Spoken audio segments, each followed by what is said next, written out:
የሁር አላይኖችን ዜማ ሙስሊም ሴቶች በተለይ መግባት አለባችሁ እናንተ ማለት ነው። ምን ይላል መሰላችሁ? ኢብን ዑመር reported the messenger of Allah said እና verily the wives of the paradise will sing for their husbands with the most beautiful voice የጀነት ሴቶች ለባሎቻቸው ቆንጆ በሆነ ድምጽ ይዘፍናሉ። no one has ever heard ማንም ሰምቶት በማያውቅ ቆንጆ ድምጽ ባላቸው among their singing is ከዘፈኖቻቸው መካከል ይሄን በዜማ የሚልልኝ ካለን ይሸልማሉ። we are fine and beautiful women እኛ በጣም ቆንጆ ለስላሳ ጥሩ በጣም ጥሩ አሁን ትዘፍናለሽ እንዴ ፌበንቀጤ አንተ ሆነ ዘፍናለሁ ብላ ነው የመጣችው ቃል ነው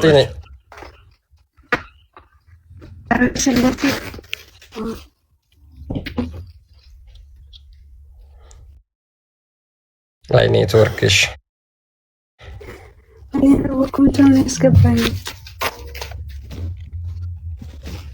ኔትወርክሽ ትንሽ ይቆራርጣል። ትዘፍኛለሽ? ቦራሳ አላወኩም፣ ይቅርታ። ኧረ በስመ አብ ዘፍናለሁ ብለሽ አላወኩም። መግባቴን ራሱ ማን ይሳበኝ? አውርደኝ እሺ በቃ አይዞሽ፣ እኛ እንዘፍንልሻለን። በቃ ችግር የለውም። እሺ አትወርጃትም ዝፈኝ። የሁር ላይኖችን ዘፈን እንፈልጋለን እኛ።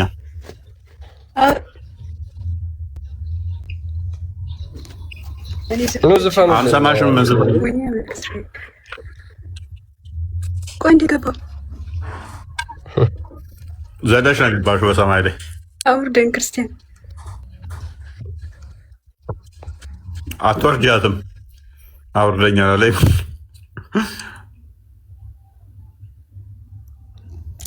ኦኬ እሺ ልጨርስላችሁና ቆይ ብሩኬን ትልቁ ላይ አድርጌው እሱ ደግሞ የሚያሳያችሁ ነገር ይኖራል። ሶ ምንድነው ከዘፈኖቻቸው መሃል ምንድነው we are fine and beautiful men እኛ በጣም ለስላሳና ቆንጆ ሴቶች ነን። wives of the noble people looked upon with their eyes of comfort ለባሎቻቸው ምቾት የሚሰጡ ለተከበሩ ሰዎች የተሞሸርን አይነት ነገር ይላሉ። and among their singings ሌላ ደግሞ ዘፈናቸው ምንድነው we are a woman of everlasting never die እኛ ዘላለማዊ ሆነን መቼም የማንሞት ሴቶች ነን። we are women in safety never to fear ምንም ማንፈራ በእንትን ውስጥ ያለን በሴፍቲ ውስጥ ያለንን ይላሉ። we are women here to stay never to leave እኛ እዚህ ውስጥ ለዘላለም ቋሚዎች መቼም ከዚህ የማንሄድ የማንወጣ ነን እያሉ ያንጎራጉራሉ። እንግዲህ ይህ ሳሂህ የሆነ ሐዲስ ነው። ጠበራኒ አልመጅሙ አልአስዋት ላይ 4917 ላይ የሚገኝ ሐዲስ ነው። እንግዲህ ሙስሊሞች ወንዶች ተስፋ የሚያደርጉት ምንድነው የጀነት ሴቶች እንጉርጉሮ ያንጎራጉሩልናል ብለው አይሮን። ቋንቋው ግን በምንድን ነው? ቋንቋው ያው በአረብኛ ነው አይደል የሚሆነው? ወይስ ጉራጌኛም አለ ኦሮምኛም አለ? ማትጨነቅ በአረብኛ እየዘፈኑልህ በቃ በእንግሊዝኛ ትጨፍራለህ አንተ። እንዴት ነው አንዳንዴ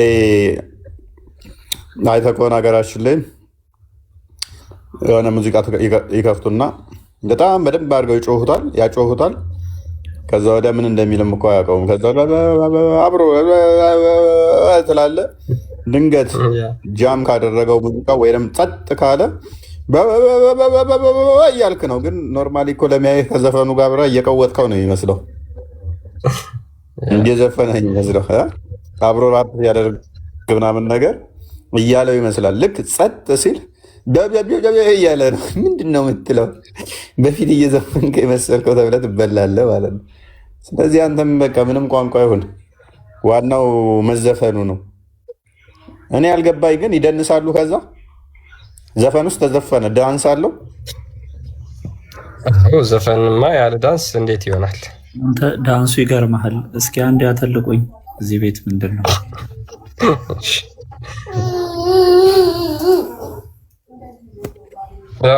ይጣላቅ መለእሶ ደረሰች።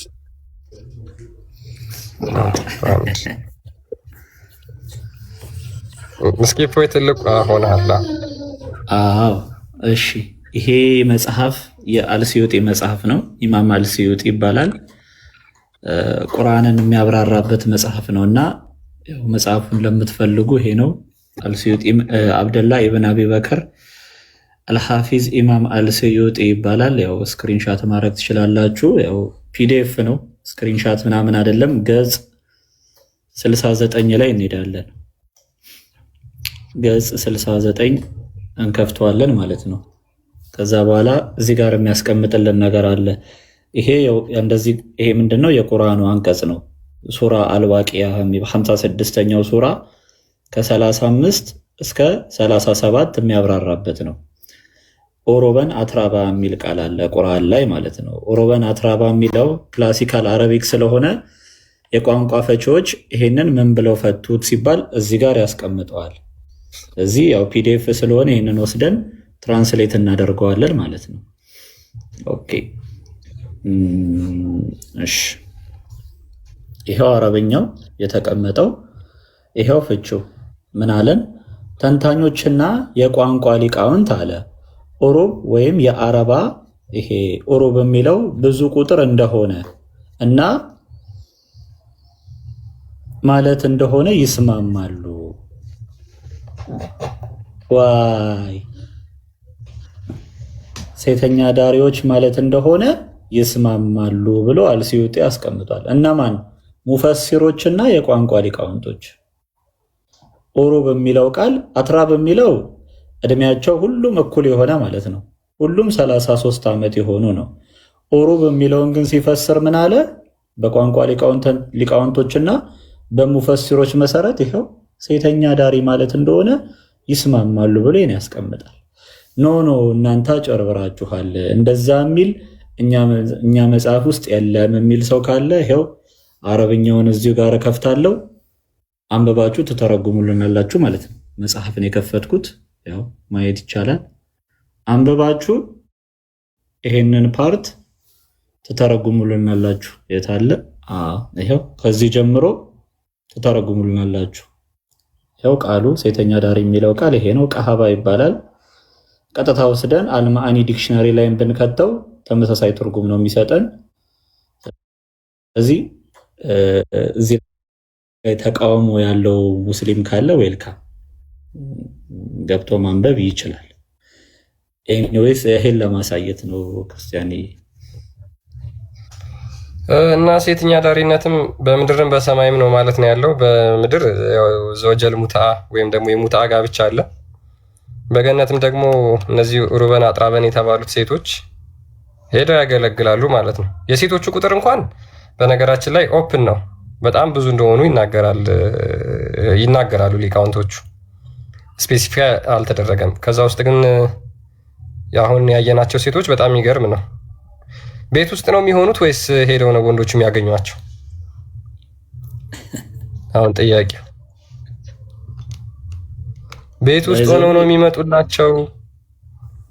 ይሄ የቁርአን ክፍል ተፍሲሮቹን ማየት ይቻላል። ኢብኑ ከቲርን አልጠበሪን ማየት እንችላልና በጣም እስልምና ውስጥ ካሉት የቁርአን አንቀጽ ተፍሲሮች የመጨረሻው ልቅ የሆነው ተፍሲሮች የዚህ ቁርአን ክፍል ተፍሲር ነው። ለባሎቻቸው ተሽሞርማር ያደረግናቸው የሚል ክፍል ነው እና ኢብኑ ከቲር ላይ ስትሄዱ የወንዶቹ ብልት እንደዚህ የማይል መጠመጥ ይላል። እንዲህ ዘላለም የቆመ ያውን በሽታ ነው፣ ጤነኝነት አይደለም። አንድ ነገር እንዲህ ዘላለም እንዲህ ብሎ ከቀረ በሽታ ነው፣ ሕክምና ያስፈልገዋል። የማይል መጠመጥ ይላል። እንደዚህ የማይል በቃ የቆመ ነው። የሴቶቹ ደግሞ መቼም የማይሰለች ይላል። ይህን እያለ ያለው ሙፈሲሩ ነው ኢብኑ ከቲር ማለት ነው። በዛ ላይ መቶ ሴት ነው የሚለው። አንዱ ወንድ 100 ሴት የ100 ወንድ ጉልበት ይሰጠዋል፣ ጅምዓ ያደርጋል። እዛ አላህ ደግሞ ድንግላቸውን ይመልሳል የሚሉት ተፍሲሮችን የምታገኙት እዚህ የቁርአን ክፍል ላይ ነው። ከዛ ደግሞ የባሰውን ያው እዚህ ላይ ያመጣልን ማለት ነው። እና ጉድ ነው ብቻ ዘንድሮ ተጋሪ ነው። በነገራችን ላይ ያው 18 ዓመት ምናምን አትልም እንዴ? ቆይ 18 ዓመት በታች ሆናችሁ ውጡ አትለንም እንዴ? ምንድነው እጅን እንድንያርክ ሚል መጠመጥ ማይል መጠመጥ ምትለው በተግባር እያስተማርከው ነው።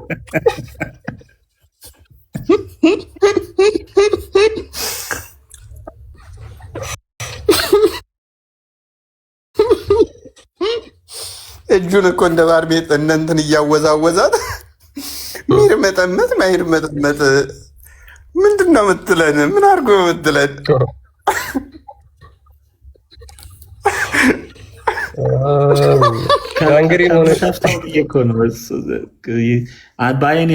በአይን የገባ አይረሳም እና አሁን ዝም ብለው ተከፍቶ ቢነበብ አሁን እንደዚህ በፕራክቲካል ሲሆን ግን በቃ ሙስሊሞችም ካሉ አሁን ይሄኒና ለዚህ ነው ዳዋ የሚሰሩት። አይምሮ ላይ እኮ ያለው የአንተ እጅ እኮ ነው እንዲህ ሲዞር በቃ አትረሳውም ከዚህ በኋላ ማለት ነው።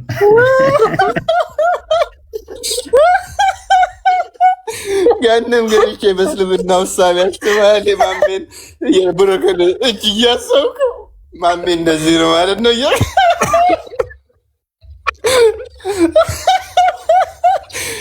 አስባል።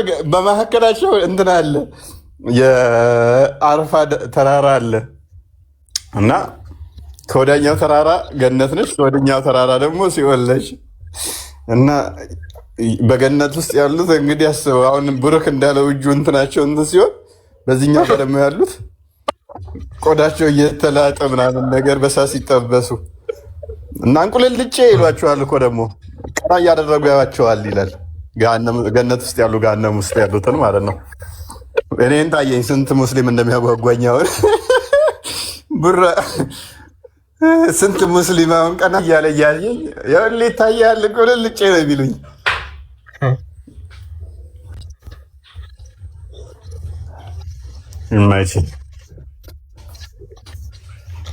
ግን በነገራችን ላይ ጋንግሪን ነው የሚሆንባቸው። እንግዲህ ቀጥ ብሎ ቆሞ መቆረጥ ነው ያለበት፣ በሽታ ነው የሚሆነው። ይህንን የምር ምንም ተስፋ የሚደረግ ነገር ነው የምር። አሁን እስኪ ሙስሊሞች እንደው ማለት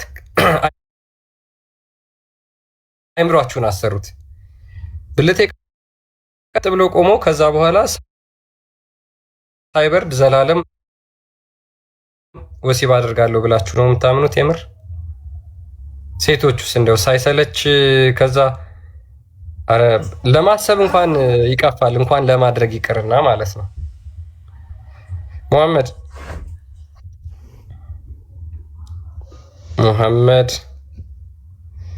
እና በጣም ይቀፋል፣ ለማሰብም ያስጠላል። ይሄ የዘላለም ህይወት ብሎ ሲሄድ ማገኘው ይሄን ነው ብላችሁ ከሆነ ተስፋ የምታደርጉት እንደው በጣም ቆሻሻ ነገር ነው። በነገራችን ላይ ለማሰብ እንኳን ያስጠላል።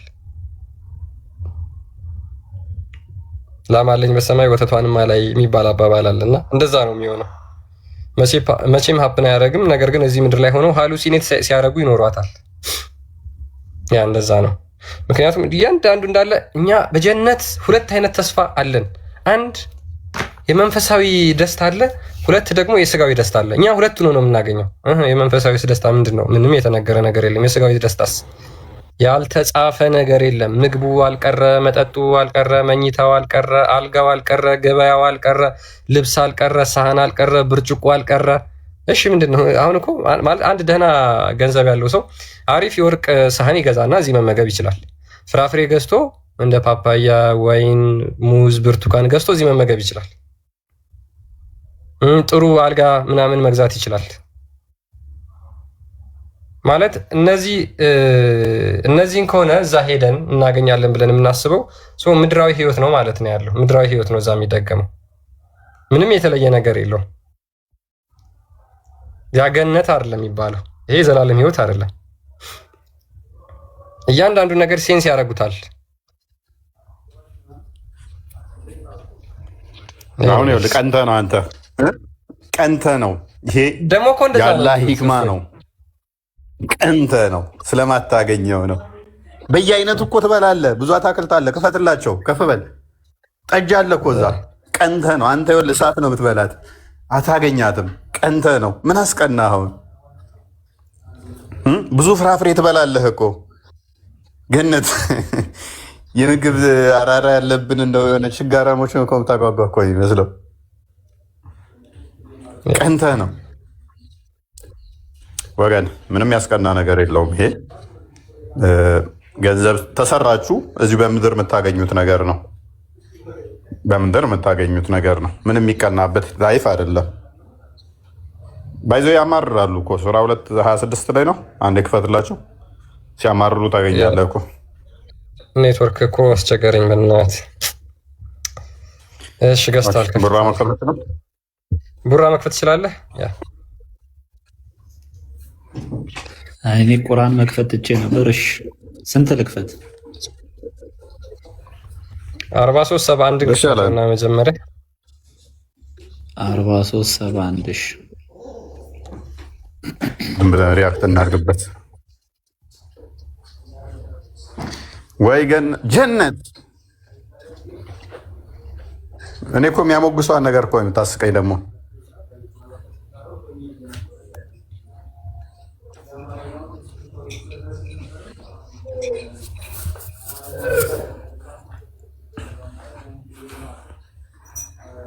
ምን ራሚለው? ኦኬ ምን ይላል? ከወርቅ የሆኑ ሰፋፊ ዝርግ ሳህኖች፣ ኩባያዎች በእነርሱ ላይ ይዞራሉ። ሰፋፊ ጠባብ ምናምን አይደለም፣ ሰፋፊ ሳህኖች ይዞራሉ። በእርሷም ውስጥ ነፍሶች የሚከጅሉት አይኖችም የሚደሰቱበት ሁሉ አለ። እናንተም በውስጧ ዘላለም ዘውታሪዎች ናችሁ። ሰፋፊ ዝርግ ሳህን ምግብ ለመብላት በየአይነቱ ለመብላት ነው ጀነት የምትገቡት። ሰፋፊ ሳህን ይበሉት። ወይኔ ወይኔ አመልጦናል። አንተ በሰፊ ሳህን ትልቅዬ ሳህን። ዋው! አያችሁ የእስልምናን ኒክማ፣ አያችሁ እስልምና ምን ያህል የተብቃቃ እንደሆነ። በሰፊ ሳህን ትበላለህ ገነት ውስጥ፣ በትልቅ ሳህን ይሰጥሃል። ይሄን አይተህ እንዴት አትጓጓም? ካዳ እንዴት ሙስሊም አትሆንም? በትልቅዬ ሳህን ትበላለህ ምግብ። ትልቅዬ ሳህን፣ በትልቅዬ ሳህን ምግብ ትበላለህ ወገን። ያውም እኮ በወርቅ ነው፣ በወርቅ ዕቃ። አሁን ምድር ላይ ያበላበትም ተብለሃል። አይዞ በገነት በትልቅዬ ሳህን ትበላለህ፣ በትልቅዬ ሳህን። በጣም ነው የሚያጓጓው ይሄ፣ እውነት በጣም ነው የሚያጓጓው። በምድር ላይ እሱም በገን እንትን ካልክስ ጋነም ይከትሃል። ምንድነው እሱ እንትኑ ተበላሽቷል እኮ ክርስቲያን። ያ ምንም አስቸገረኝ። እስኪ አንተ ኤክስፓንድ ማድረግ ትችላለህ? ብሩክን ከላይ አድርገው። ያ በቃ ያንተን ማውጣት አልችልም። ኦኬ ቡራ እንዴ ራይድ አሰሊንን አንዴ ክፈትልን እስኪ። ራይድ አሰሊን 1795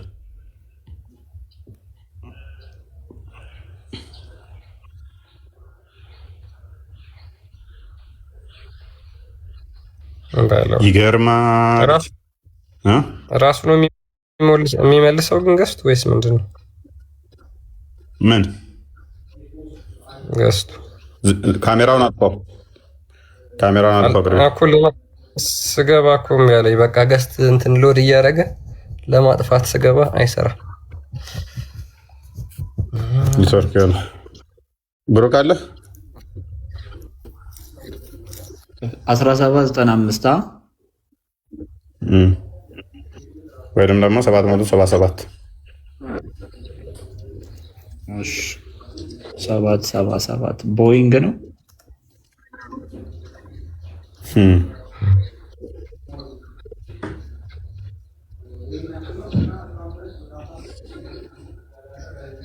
ኦኬ ቀጥላም በው። እሺ ኦኬ ሰላማ ምናምን ሪፖርት አደረገች። የአላህ ዘ ሜሴንጀር ኦፍ አላህ ሰይድ ሂ ሁ ድሪንክስ ፍሮም ደ ቨሰል ኦፍ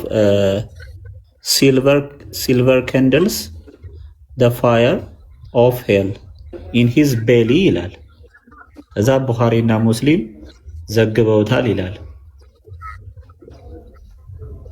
ይሄኛው ነው ይቻላል፣ ችግር የለውም። በሲልቨር እንትን የጠጣ ወይም በወርቅ እንደዚህ የእቃዎች የሚጠጣ ልክ ሆድ ውስጥ እሳት እንደለኮሰ ጋነም የሚገባበት ነው። ጋነም ይገባል። ምክንያቱም ውሃን ስትጠጣ ወደ ወዲህ ይገባል። ጋነምን እንትን እያልክ ነው። ጋነምን እንትን እያልክ ነው ማለት ነው። በወርቅ ነገሮች እንደዚህ መጠጣ፣ በጎልድ እንደዚህ መጠጣት አይቻልም። በገነት ውስጥ ቅድም ባየኸውን ቁርአኑን ክፈቱ የቅድሙን ገነት ውስጥ ሲገቡ ግን ምንድን ነው በወርቅ ይጠጣሉ። አሁን በወርቅ ስላልጠጡ የአላህን ሂክማ አየኸውን፣ የአላህን ጥበብ አየህ። በምድር ላይ በወርቅ አጠጣ አለ። ለምንድን ነው ይህን ያለ? በገነት በወርቅ እንድጠጣ። ምድር ላይ ኃጢአት የሆነው ገነት ላይ የተዛ ጽድቅ ይሆናል። እስልምና ላይ ምድር ላይ ዘፈን እንዳዘሙ ዘፈን ኃጢአት ነው አለ አላህ እኮ አዛኝ ነው። አየህ ገነት ውስጥ ግን ሁርላይኖች ይዘፍኑልሃል አለ። ታዲያ ከዚህ በላይ አንተ ምን ትፈልጋለህ? አንብበው ሆነ ቅድማ እያል በወርቅ እንዳጠጡ ሆዳችሁ ውስጥ ጀሃነም እሳት ነው እየለኮሳችሁት ያላችሁት አለና እዚህ ጋር ግን በብዛት በወርቅ ዕቃ ትበላለህ አለ። በትልቅዬ በወርቅ ዕቃ። እቺ አሁን ካፊር እቺ አላህ አጥምሟት ነው አሁን ቃል የምትባል በትልቅዬ ሳህን አልበላም ብላ ወጣች አይደል? አሁን አንዱ አብዱል ቢያገኛት እንደዛ ነው ምክር ስጥ ቢባል አንቺ ካፊር አላስችል ብሎ በገነት በትልቅዬ ሳህን ትበይ ነበር እኮ ምግብ፣ ብዙ ምግብ ይሰጥሽ ነበረ። በወርቅ ትጠጪ ነበረ። ወርቁን አጠጪው፣ በወርቅ ነው እንጂ የምትጠጪው። የምትጠጪው የአባይን ውሃ ነው። አዘጋጅላት። የቱ ይሻላል? እምቢ ማለት ይሻላል? በወርቅ አልጠጣም ብላችሁ በወርቅ ዕቃ ገነት ውስጥ ለምንድን ነው እምቢ ያልሽው? አንቺ ቃል ለምንድን ነው አትናገሪም እንዴ? አንዴ ሳይ ሙስሊም 28:19 ክፈተው። በወርቅ ዕቃ ትጠጣላችሁ። ትልቅ ይህንን የመሰለ ሰው ታዲያ ይህንን ሰምቶ እንዴት ገነትን አይመኝም? የእስልምና ገነት በትልቅዬ ሳህን በላለሁ በወርቅ እጠጣለሁ ብሎ ሁርላይኖች ይዘፍኑልኛል ብሎ እንዴት አይመኝ? እንዴት ሁርላይኖች ይዘፍኑ? 28:19 ሁርላይኖች እንዴት ይዘፍኑልኛል ብሎ አይመኝም? ባይዞ እኛ በገነት ውስጥ ዘላለማዊ የሆነ ደስታ አለን። ያ ዘላለማዊ ደስታ ግን ምግብ መጠጥና ዝሙት ላይ ጥገኛ ይሆን አይደለም። ይሄ አላፊ ነው። ምድራዊ ደስታ ናቸው እነኚህ። ምግብ መጠጥ፣ እነኚህ ዝሙት ምድራዊ ደስታ ናቸው፣ ዘላለማዊ ደስታ አይደሉም። ሰንበዲ እዛ የሆኑ ሴቶች ይዘፍኑልናል ብለን ሳይሆን እኛ አምላካችንን ልናመሰግነው ልናከብረው እንጂ እዛ ሄደን ሰንበዲ ትዘፍንልኛለች ዋው እንድዘፍንልኝ እንደዚህ ላድርግ ብለን አይደለም። ቀጥላ አንብቡ። በወርቅ የሚጠጡት ደግሞ ምንድነው? እሱ ገነት ሄደው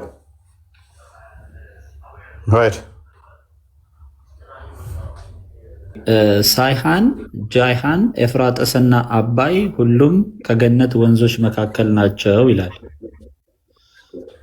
እና እነኝን ነው የሚጠጡት ሆን የገነት መካከል ከሆኑ አባይ ታዲያ እዚሁ ተገድቦላችኋል። ኢትዮጵያ መጥተው አይጠጡም እንዴ?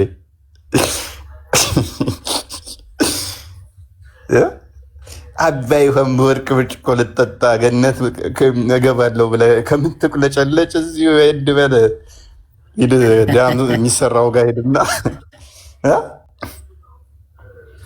ገነት ገብቼ የአባይን ውሃ በብርጭቆ ጠጣለሁ ብለህ ከምትቁለጨለጭ ሄድ በል የቀን ስራ እየሰራ አባይ ውሃ ጠጣ።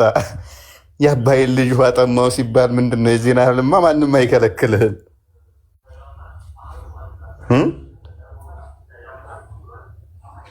ኧረ ተው እናንተ ሰዎች ተው፣ ሙስሊሞች ተው።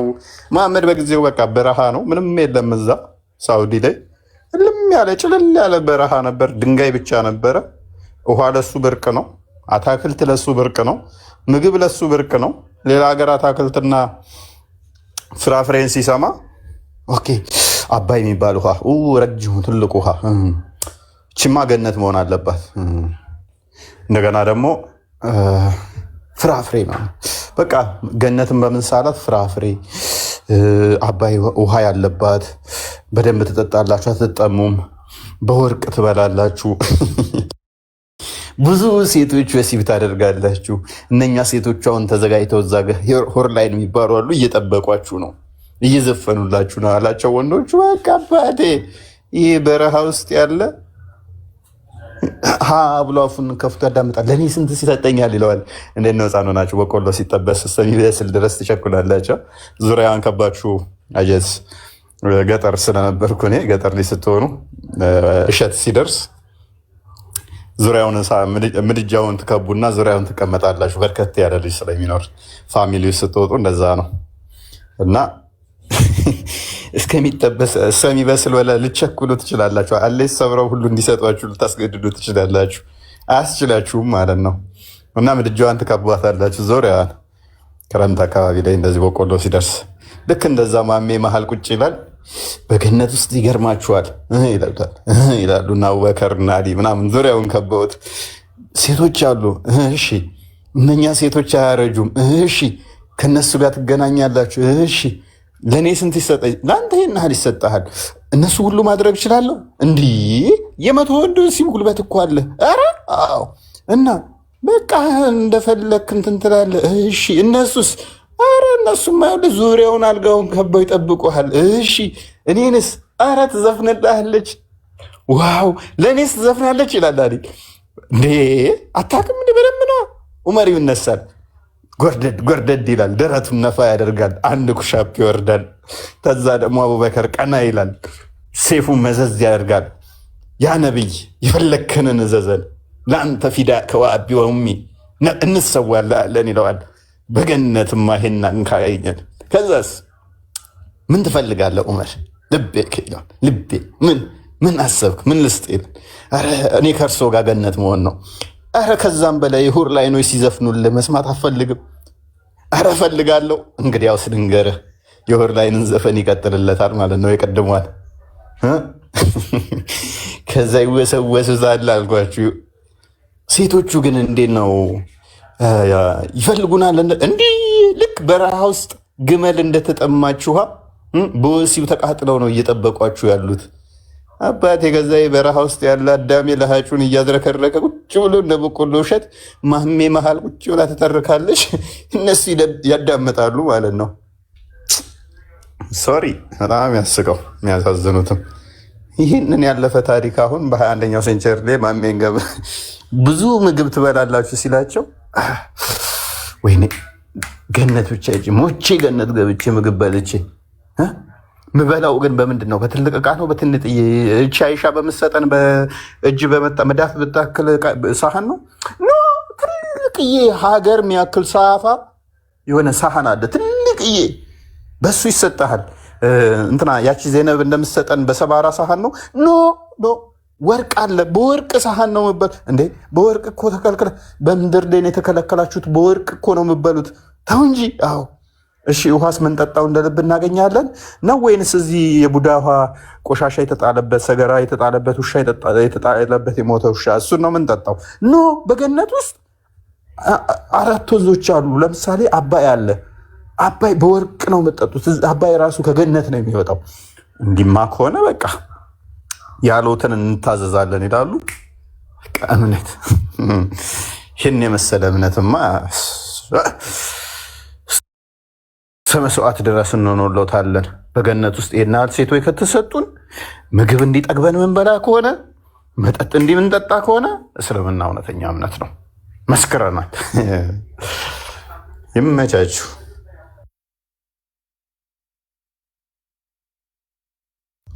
ያ ቡራ ሱራ 40 አንዴ ክፈትልን እስኪ። የመሐሪ ምዕራፍ ሱራ 40 ቁጥር 40 ይሄ ተፍሲሩ ነው። ቀደም ያልኳችሁ የኢብኑ ከሲር ተፍሲር ነው። ሱራ 56 37 ላይ ያለው ነው እና እንደዚህ ነው የሚተርኩላቸው ቁጭ ብለው የነበረው። አይደክምም ተብሏል። የሴቷም እንደዛው እማይሰለች ኤንድ ሺ ዳዝ ኖት ኮምፕሌር አባውት እሷ ደግሞ ስለ እንትኗ እሱ ስለማይደክመው የእሷ ደግሞ ኮምፕሌን ቅሬታ አያቀርብም ይላል። ምክንያቱም ቢያንስ አንዴ ከቶ ከ60 ከ70 ዓመት በኋላ ነው እንትን የሚለው እና ኮምፕሌን አታቀርብም እሷ እቺ ሆረ ላይ ነው ማለት ነው። እንዲሁም ምድር ላይ ያለችውን እኮ ይረግሟቸዋል። እና አንቺ ለባልሽ አላህ አጥፋሽ፣ አንቺ ጋር እኮ እንግዳ ነው፣ እኛ ጋር ዘላለም ነዋሪ ነው ምናምን እያሉ ይረግሟቸዋል። ምድር ላይ ያሉትን ሙስሊም ሴቶች ማለት ነው ሆረ ላይኖቹ። ለምን እነዚህ ኮምፕሌን አያረጉ? እነዛ ግን ኮምፕሌን ካረጉ አላህ ይቆጣል፣ መላይካ ይረግማቸዋል፣ ሆረ ላይኖች ይረግሟቸዋል ማለት ነው። እነዚህ በጣም ታታሪ ናቸው። ከምን የመነጨ ነው ታታሪነታቸው? ቀደም እንዳየነው ሴተኛ ዳሪዎች ተብለው ስለተቀመጡ ማለት ነው። ይሄ የእስልምና አስተምሮ ነው። ከየት ያመጣዋል ሲባል ያው 100 ዓመት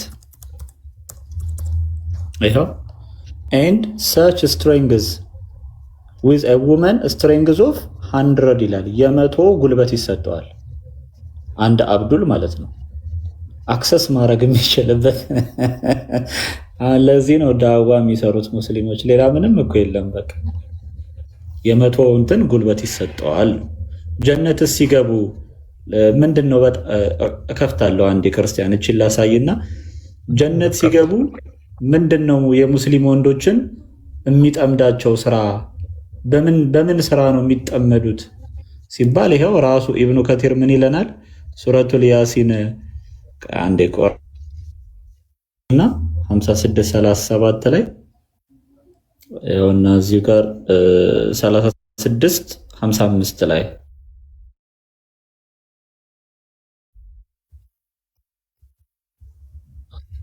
አለ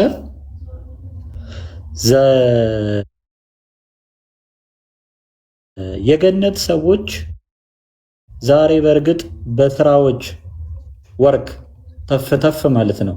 በዚህ ስራዎች ውስጥ ምንድናቸው? ተደሳቾች ናቸው። ምንድነው የሚያስደስታቸው ስራ? ዱዓ ነው? ጸሎት ነው? አላህን ማመስገን ነው?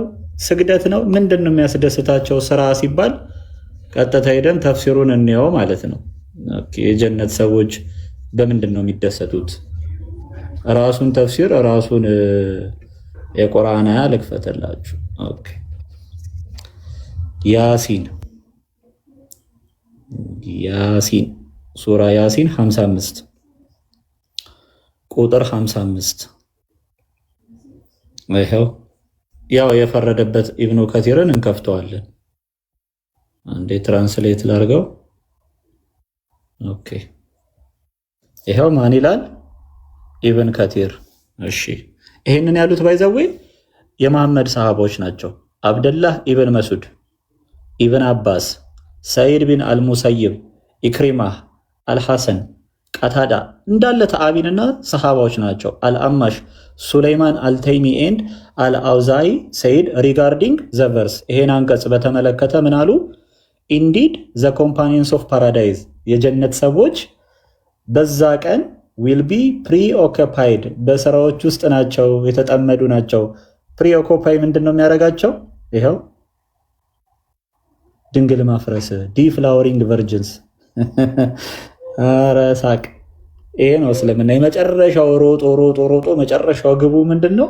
የጀነት ሰዎች ዲፍላወሪንግ ቨርጅንስ ብሎ የመሐመድ ሰሃቦች ከመሐመድ የተማሩትን ያስተላልፋሉ ማለት ነው። ድንግል ማፍረስ ነው የመጨረሻው የአንድ ሙስሊም ግቡ። ይሄ ነው ፕሪኦኩፓይ የሚያደርጋቸው፣ በስራ እንዲጠመዱ የሚያደርጋቸው ምንድነው? ዲፍላወሪንግ ቨርጅንስ ነው። የእስልምና አስተምህሮ ነው። እሺ ንገረኝ፣ ስንት ቁጥር ነው ልክፈትልህ ክሪስ?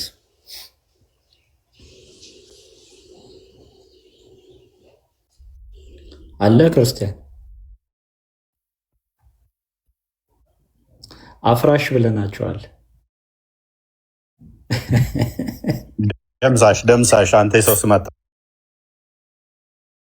አበላሽ። ያው ሸ ነው፣ ሁለቱም በሸ ነው የሚያልቀው።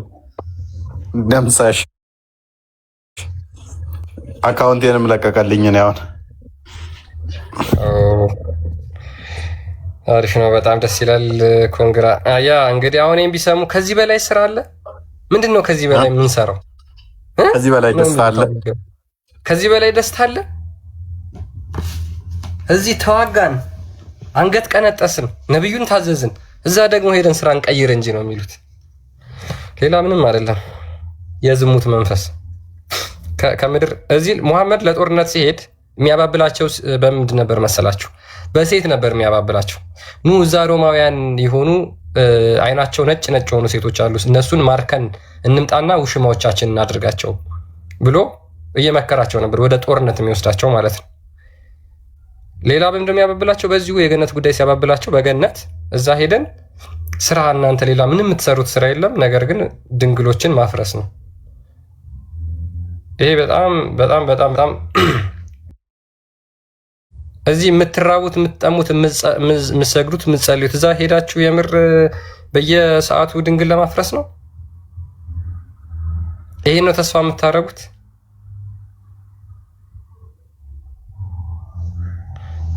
ኦኬ ሪስትሪክሽን ቀንታ ነው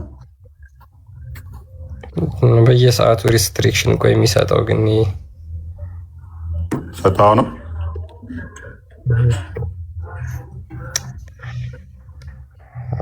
ምን አለ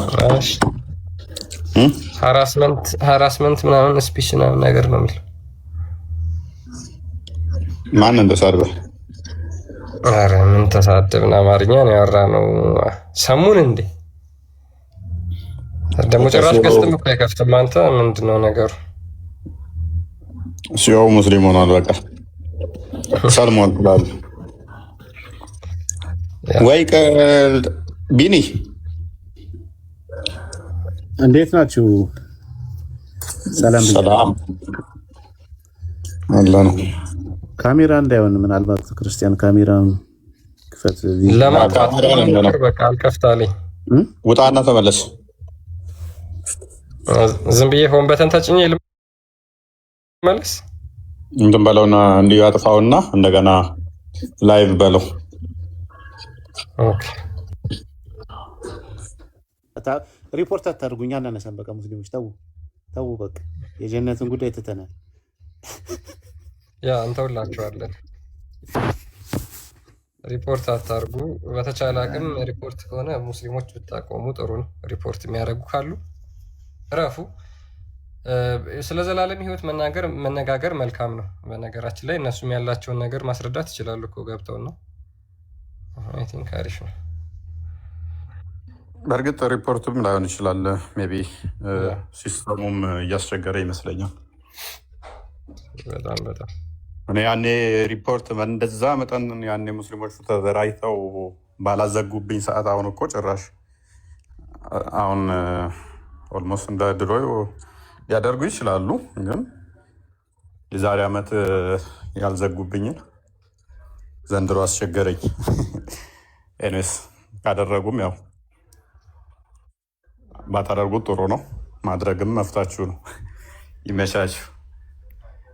ኤኒዌይስ ቶፒኩ ላይ ስቲክ አድርግና አብዛኛው ነገሮች የገነት ላይ የተነገሩት ምድራዊ ነገሮች ናቸው። ምንድነው እሱ? መብል መጠጥ ምናምን የሚለው ኦልሞስት ከክርስቶስ ካስተማረን ጋር ሐዋርያቶቹ በግልጽ ከነገሩን ጋር ኮምፕሊትሊ የሚጋጭ ነው። ደግሞም ስናየው እያንዳንዱ ማጓጓያ ነው የሚመስለው። ብዙ ማለት የሆነ አይምሮ ለሚጠቀም ሰው አይምሮ ለሚጠቀም ኖርማል ለሆነ ሰው በሰፊ ሰሃን ምግብ ትበላለህ ሲባል ምንድን ነው ሴንስ የሚሰጠው? አይደለም በገነት ተውና ጠርተህ እኛ ቤት ስትመጣ በትልቅ እቃ ምግብ ሰጠሃለሁ ቢለኝ ስድብ ነው። እንደው የምሬን ነው፣ ስድብ ነው። ሆዳም ነህ እያለኝ እኮ ነው። በትልቅ እቃ ምግብ ትበላለህ ማለት ምንድን ነው ማለት? ከዛ ያንን ደግሞ እንደ ተአምር ቁርአን ላይ ተቀምጦ በትልቅ ሳህን ነው ምግብ የምበላው፣ በሰፋፊ እቃ ትበላለህ። ፖይንቱ አልገባኝም ብዙ። ምንድነው ሴንስ የሚሰጠው? ከዛ ይህንኛው ደግሞ ተአምር ሊሆን የሚችለውስ እንዴት ነው?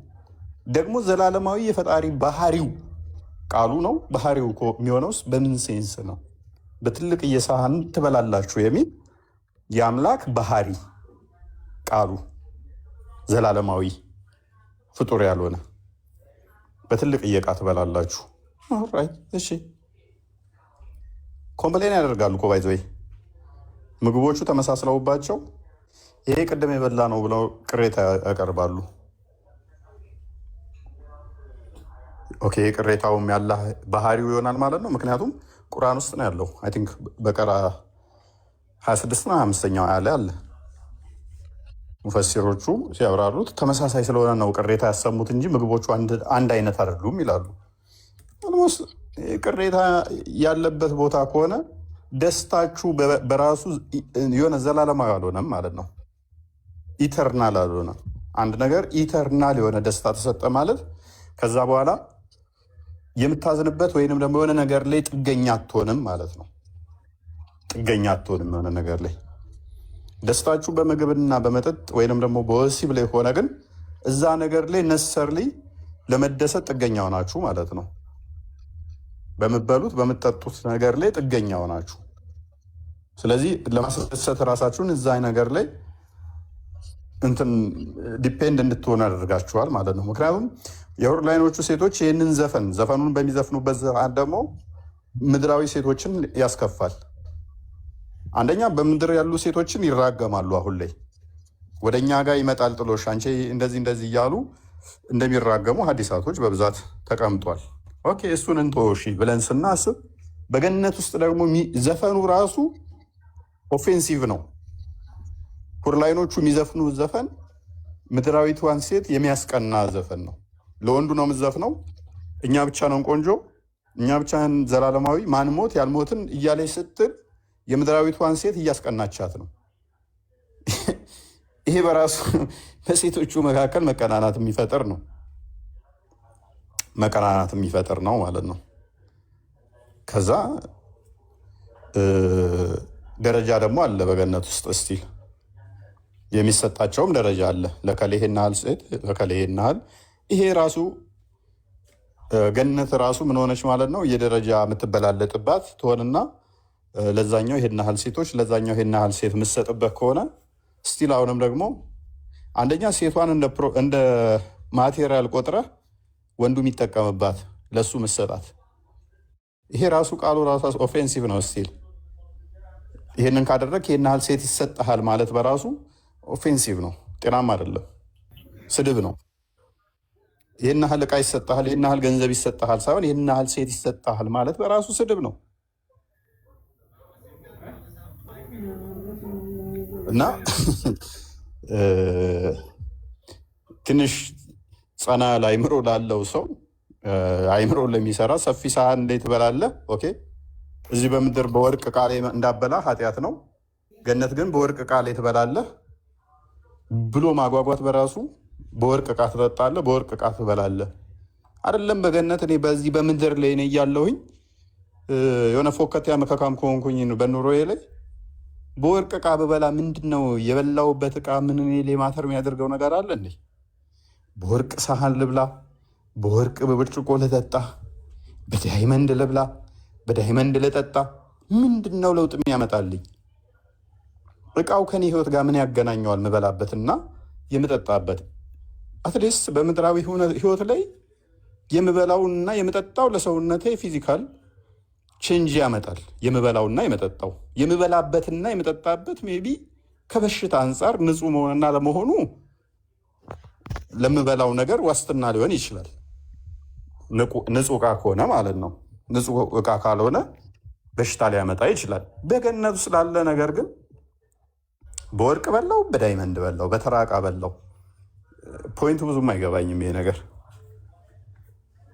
እንደ ማጓጓያም ደግሞ ልንጠቀመው ይችላል ብዬ ደግሞ አላስብም። ስቲል ማጓጓት ራሱ በጤናማ ነው ወይ? ምክንያቱም ደጋግሞ በቁርአን ውስጥም ይህንን ስለሚያነሳው ሌሴይ አንተ ሙስሊም ነህ፣ እናትህ ሙስሊም አይደለችም። በገነት ውስጥ ሆነህ እናትህ ማጓጓት ምንድን ነው የሚያስደስተው? እንቁልልጭ የሆነ የውልሸው በወርቅ ብርጭቆ እየጠጣው ነው ምናምን ብለህ ስታጓጓ ዘላለማዊ ደስታ በሚገኝበት ቦታ ላይ ፍሬንድህ ወይንም ደግሞ የሆነ ቤተሰብህ ዘላለማዊ በሆነ ስቃዩ ሲሰቃይ እየተመለከትክ ምን አይነት ደስታ ነው የሚሰጠው? ማለት ኦኬ እንዴት ብሎ አይምሮህ ላስቀናው የሚለው ይመጣልሃል በዛን ሰዓት። ስለ እኔ ፊልተር ነህ ያለው አንተም ስቲል ከፊልተር ውጣና ስለ ገነትህ አውራ፣ ስለ ገነትህ አውራ እስኪ ስለሚወራው። እንደ ኡስታዞች ቁጭ በልና ቤትን ክፈትና አውራበት እሱን። ፊልተር ይጠቀማል ይላል። መልስ ይሆናል ለዚህ ለተነሳው ፖይንት መልስ ይሆናል። መልስ አይሆናችሁም። ይሄ እስቲ አይምሯችሁን አሰሩት፣ አይምሯችሁን አሰሩት። ኤኒዌይስ ከሬዲን እንኳን ላመጣ። ኦኬ መልካም። ሜቢ ፖይንቶቹን ሰምታችኋል የተነሱትን። ሙስሊም ነህ ብዬ አስባለሁ። ኦሪጂናል ሙስሊም። ኦሪጂናል ፎርጅድ አለ። ሙስሊም እኮ ሁሉም ሙስሊም አይደለም። ለምሳሌ ያልሰገደ፣ ያልጾመ፣ አላህን ያልፈራ፣ ያልጠጣ፣ የጠጣ፣ የሰከረ ሁሉ ሙስሊም አይደለም።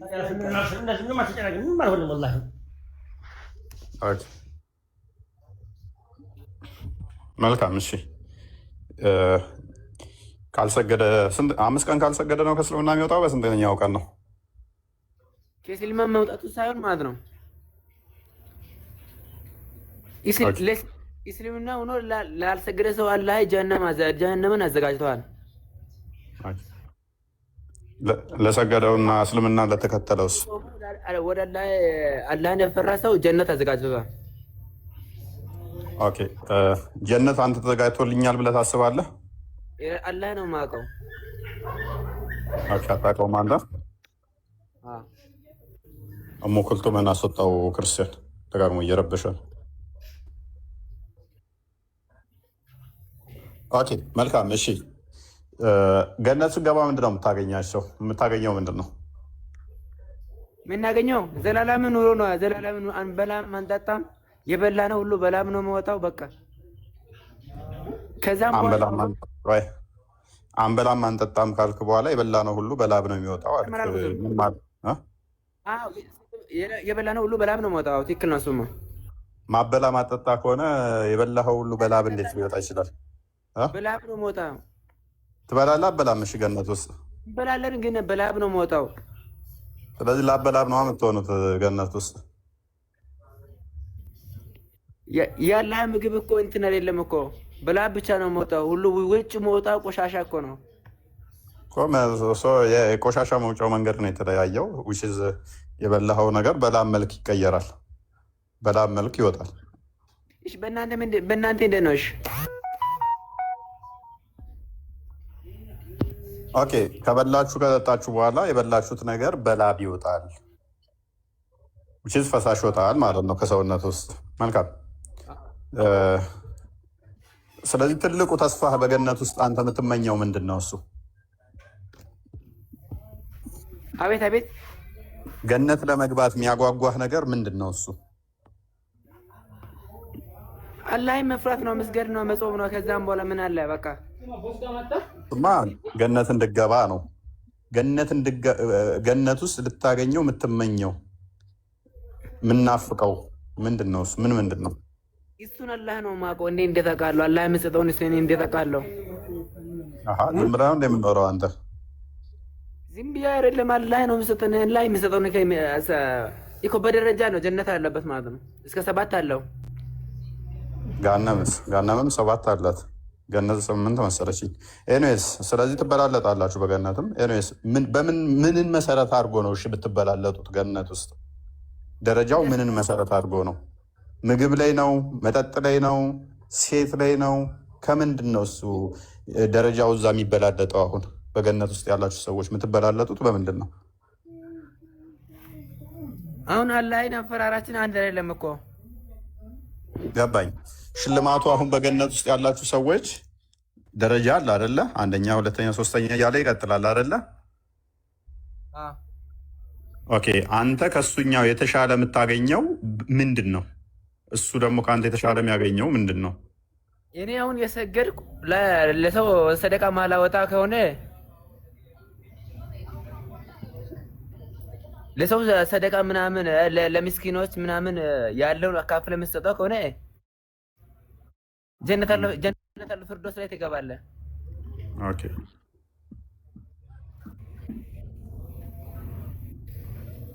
ምናልባት ከፈቀድክልኝ እኔ መመለስ እችላለሁ።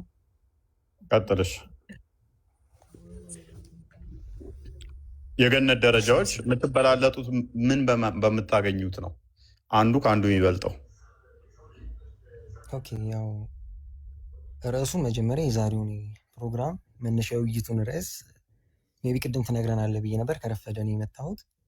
ምናልባት ለአሁኑ ጥያቄ መልስ ልመልስና ገነት ላይ ነው አክቹዋሊ። ቀጥል።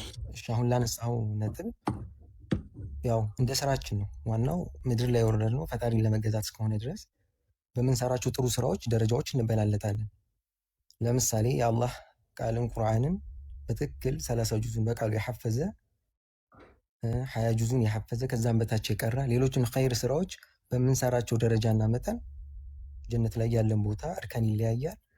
ቅድም ላነሳኸው ደግሞ ያው ጀነቱል አዕላ የሚባለው ከፍተኛው ጀነት የሚባለው ጀነቱል ፊርዶስ ነው።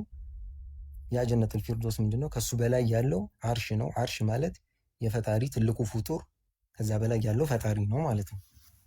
እና ከፍተኛው ደረጃ የጀነት ምንጮች የሚመነጩበት የመጀመሪያው መሰረት ከፍተኛው ደረጃ ነው። ይሄ ጀነት ውስጥ ያለው ደረጃ ማለት ነው። ከፍተኛ ስራ ያላቸው እዛ አሉ። ከዛ እንደየስራችን ጀነት ላይ ገብቶ ደረጃዎች ይኖሯቸዋል ማለት ነው። ኦኬ፣ በደረጃዎች ውስጥ ምንድን ነው እሱ ደረጃውን? አሁን ለምሳሌ ቦታው ልዩነት አለው አይደለ? ቦታው ተለያይቷል። ቦታው ዘሴም 7 ሰማይ እንዳለ ሁሉ እንደተነባበረው ደረጃዎች ስቴፕ አሉት። የመጨረሻው ትልቁ ከፍተኛው ደረጃ ጀነቱል ፊርዶስ የሚባለው ነው። ከፍተኛው ደረጃ የመጨረሻው ደረጃ ማለት ነው። ስለዚህ ለየብቻ የምትሆኑት አለ። እሱ ምንም ጥያቄ የለውም። ለየብቻ ነው የምንሆነው። ኦኬ፣ ስለዚህ ያን ደረጃ ከፍ እንዲያደርግ ያደረገው ምንድን ነው? እሱ ምን ይዞ ነው አንዱ ከአንዱ ያበላለጠ? ዋናው ምድር ላይ የወረደንበት ዓላማ አላህን በብቸኝነት ልንገዛ፣ ያዘዘንን በትክክል ልንታዘዝ፣ የከለከለንን ልንከለከል ነው። ያዘዘንን ልንታዘዝ ስንል ግዴታ የሆኑ ትእዛዛቶች አሉት። ለምሳሌ ኖ እኔ ትእዛዛቶቹ አይደለም። በቃ አሁን ገነት ገብታችኋል፣ ገነት ነው ያለኸው ብለህ አስብ ራስህ። ገነት ውስጥ ግን እንደዚህ ደረጃዎቹ ተከፋፍለው ተቀምጠዋል። አሁን አንደኛው ዛኛው ጋር ነው፣ አንደኛው ዛኛው ጋር ነው፣ አንደኛው ዛኛው ላይ ነው። አሁን ይሄ ቆይ ሰዎቹ ምድር በሰሩት በቃ በደረጃቸው እንደ ደረጃቸው ገቡ። እዛ ውስጥ እንዳንመጣ ምን ይዟል ነው አሁን እዛ ምን ይዟል? አንዱ ከአንዱ እዛ ምንድን ነው የሚያገኙት? አንዱ ከአንዱ የሚበላለጥበት እዛ። መልካም፣ ያው ቅድም ላይ አንስቼልህ ነበር። አንደኛ የጀነቱል ፊርዶስ ከፍተኛው ጀነት ከሱ በላይ ያለው አርሽ ነው። አርሽ ማለት ትልቁ ፍጡር የሆነበት ዙፋኑ ያለበት ቦታ፣ ከዛ በላይ ፈጣሪ ያለበት ቦታ ነው። ሁለተኛ ቅድም ላይ ወንድሜን ጠይቀው አልመለሰልህም ነበር። ከፍተኛ ጀነት ውስጥ የምንጠብቀው ነገር ምንድነው? ፈጣሪን ማየት ነው። ከፍተኛው ጀነት ውስጥ ብዙ ነገሮች አሉት። ለምሳሌ እንደ እስልምና አሁን እዚህ ቁርአን አያው ላይ ያሉት የተጠቀሱት ነገሮች እኛ ከምናውቃቸው ነው እንጂ ሐዲስም ላይ ባለው ዘገባ ጀነት ውስጥ ያለው እኛ ከምናስባቸው ጆሮ ሰምቶት የማያውቀውን አይን አይቶት የማያውቀውን በልብ ታስቦ የማያውቁት ነገራቶች ብዙ ነገራቶች አሉት። ነገር ግን አላገኘኝም ማለት ነው። አላገኘኝም። አሁን ጥያቄን አላገኘው። እሺ በቃ ወደ ጥያቄ ልመልስና እሺ አንዱ ከአንዱ እዛ የሚበላለጡበት እዛ በያዘው ሜቢ አናውቀውም ከሆነ ኦኬ፣ አይ አለው ችግር የለም። እሺ ጨርስልኝ እኮ ምንድን ነው ምን ይዟል አንዱ ከአንዱ ደረጃዎች? ለምሳሌ ጀነቱል ፊርዶስ ውስጥ ያሉት ፈጣሪን እንመለከታለን።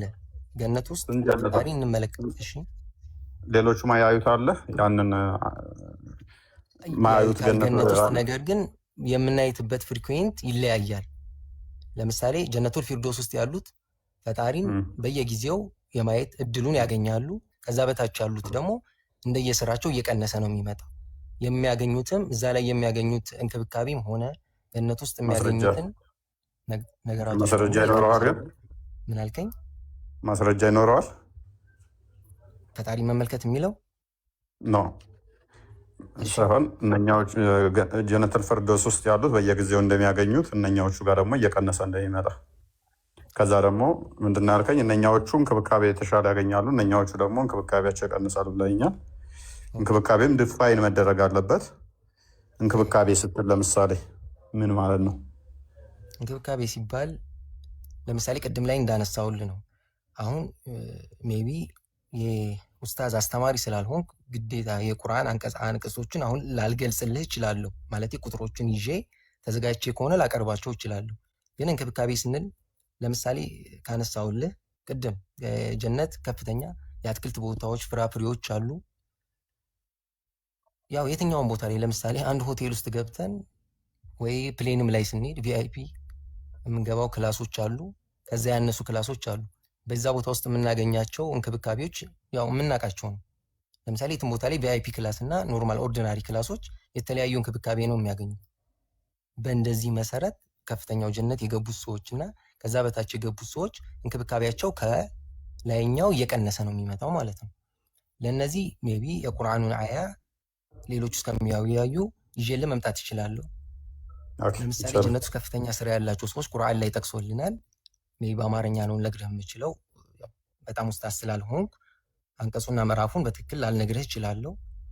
ነገር ግን አላህ በቃሉ ላይ ምን እንዳለን በገነት ውስጥ እነዛ ጥሩ ስራ የሰሩ ሰዎች በገነት ውስጥ ትልቅ ምን እንዳላቸው ለነሱም ጭማሪ ያላቸው ብሎ ቁርአን ላይ ገልጿል።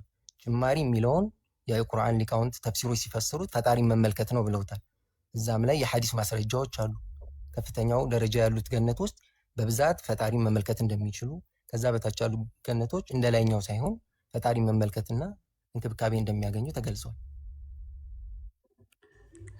ስለዚህ በገነት ውስጥ መበላለጥ አለ ማለት ነው። መበላለጥ ካለ ደግሞ ኢተርናል ደስታ የለም ማለት ነው። ስቲል መቀናናቱ ይመጣል ማለት ነው። የከሌ በልጦኛል ከሌ ያልበለጥኩት የሚለው አለ። ፕላስ ደግሞ መታየቱ ከሆነ አርብ እንደሚገለጥላቸው ነው የማውቀው። አርብ አይ ቲንክ ይመጣላቸዋል፣ ያዩታል። ዋናው ነገር ግን ምንድነው እሱ ልክ እንደ ኖርማል እንትን አደረጋችሁት። አሁንም ስቲል ገነት ምን ሆነ ማለት ነው የሆነ የተገደበ የሆነ ቦታ፣ ከዛ በኋላ የአንተ ስፍራ እዚች ጋ ነች፣ አንተ እዛ ጋ ነህ። እንግዲህ ኢተርናል የሆነ ነው። ኢተርናል በሆነ ህይወት ውስጥ ዘላለማዊ በሆነ ህይወት ውስጥ አንተ ከዛኛው አንሳሃል፣ በቃ አንተ ከዛኛው በልጠሃል። ከዛ አንተ ዝቅተኛ ነው እንክብካቤ፣ አንተኛው ደግሞ ከፍተኛ ነው እንክብካቤ ተብለ ኢተርናል ትኖራለህ ማለት ነው። በጣም አሰልቺና አስጠሊ ነው የሚሆነው። ኢተርናል ነው ምክንያቱም 100 ዓመት አይደለም 1000 ዓመት አይደለም፣ ኢተርናል ነው፣ ዘላለማዊ የሆነ ነው። ከዛ እንክብካቤ ከዛኛው አንሶ ማለት ነው።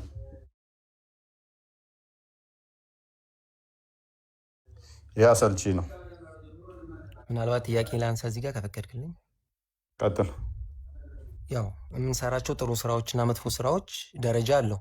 ለምሳሌ የትኛውን ቦታ ላይ አሁን ሎጂክን መውሰድ ብንችል ክላስ ውስጥ ፈተናውን 100 ከመቶ የደፈነ ተማሪና 80 ከመቶ የደፈነ ተማሪ እኩል ደረጃ የላቸውም። ይሄ ማለት ምድር ላይ የወረድ ነው ፈጣሪን በትክክል ልንገዛ ነው። ምድር ላይ በለፋነው አቻ ነው ሰማይ ላይ የምንመነዳው። ስለሆነ አንድ ቅድም እንዳነሳህልኝ ማስረጃውንም አሁን ባልዘጋጅ ላቀርበው እችላለሁ። ፈጣሪ ከሚያነሳልን ነገራቶች ውስጥ ገነት ውስጥ ምንድነው ቅናት የሚባል ነገሮችን ልባችን ሁሉ ጥሩ ነገር እንዲያስብ፣ ምቀኝነት፣ መቀናናት የሚለውን ነገር ከልባችን ላይ ያጠፋልናል ፈጣሪ ገነት ውስጥ ስንገባ ማለት ነው። እኔ ማለት እኔ በማገኘው ምንዳ አሁን ምድር ላይ እኔ የተሻለ ህይወት ምኖር ከሆነ ከኔ ያነሰ ህይወት የሚኖረው ሰው እኔ የተሻለ ህይወት ስለምኖር በሚያገኘው ነገር ደስተኛ አይሆንም፣ ያለውን ነገር ከኔ ስለሚያነጻጽር ማለት ነው። ገነት ውስጥ ግን ይህን አስተሳሰብ አላህ ከልባችን ላይ ያነሳልናል። ስለሆነ እኔ በማገኘው ደስታ ከኔም በላይ በሚያገኘው ደስታ አልመቀኝም። የማየው የራሴን ብቻ ደስታ ነው ማለት ነው። ገነት ውስጥ ከሚነሱልን ነገሮች ይሄ ነው። ሁለተኛ ለአንተም አሁን ጥያቄ የማቀርብልህ ጥያቄ አለኝ። ምድር ላይ ሁሉም ለፍተዋል። ገነት የሚገቡ እኛ ጋር ገነት ላይ ገቡ የሚችሉ ሰዎች እነማን ናቸው ብለህ ብትጠይቀኝ በአላህ ላይ ያጋሩ ሰዎች ለገነት ከነሱ እርም ናት። ከዛ ውጭ ግን የትኛውንም ወንጀል የሰሩ ሰዎች ሰላትን 5 አውቃት ሰላትን ሙሉ በሙሉ ሰላትን አልሰግድም ብለው ካቆሙ ውጭ ሁሉም ሰዎች እንደየቅጣታቸው ፈጣሪ ከፈለገ በዝነቱ ምሯቸው፣ ካልሆነ ደግሞ የሰሩትን ወንጀል ያክል ገሃነም ውስጥ ቀጥቷቸው ወደ ገነት ይመለሳሉ። ሁሉም ሙስሊሞች ገነት ይገባሉ ከሱ ያላጋሩት ሲቀሩ፣ ያጋሩት ግን ዘውታሪ ናቸው ማለት ነው።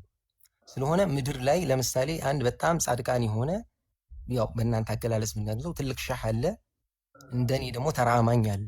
ሁለታችንም አላጋራንም። እሱ ግን ቀን እየጾመ ሌሊት እየሰገደ ብዙ ጥሩ ስራዎችን ሰርቷል።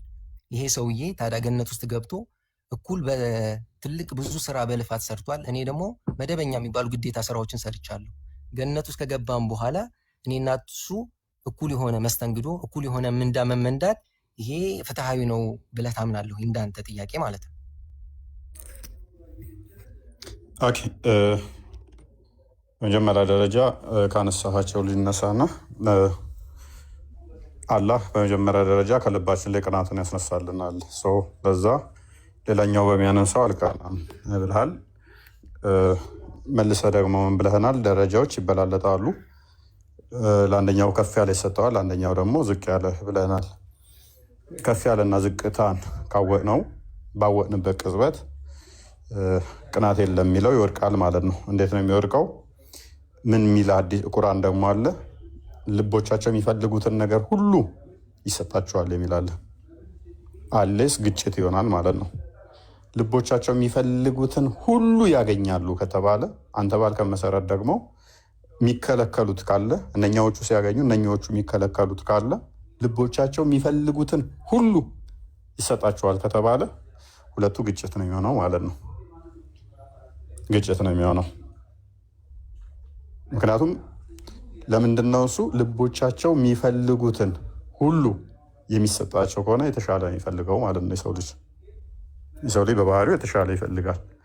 ይሄ ደግሞ ሐዲስ ላይ ማሳየት ይቻላል። ኢብን እርሻ እንኳን ሲጠይቁት የአዳም ልጅ ፍላጎት አይሞላም ብሎ የተናገረበት አለ። በገነት ውስጥ ገብቶ እርሻ እንኳን ይጠይቁታል፣ ሄደን እንረስና እንዝራ ብለው ማለት ነው። እሱ ብቻ ሳይሆን ደግሞ በቀራ ላይ 26ኛው ላይ ምግቡ ራሱ ሰልችቷቸው ሲያማርሩ እናገኛለን። ወደ ማማረር ውስጥ ቅሬታ ውስጥ ገቡ ማለት ቅሬታ ውስጥ ገቡ ማለት አለመደሰት መጣ ማለት ነው። አለመደሰት መጣ፣ ሌላ ተጨማሪ ነገር የተሻለ መፈለግ ውስጥ ገቡ ማለት ነው። ይሄ ደግሞ ቁርአኑን አንቀጽ አቀርብልኝ ትችላለህ? ኦኬ፣ አንዴ ክፈትልህ። ክርስቲያን መክፈት ትችላለህ? ክርስቲያን እችላለሁ።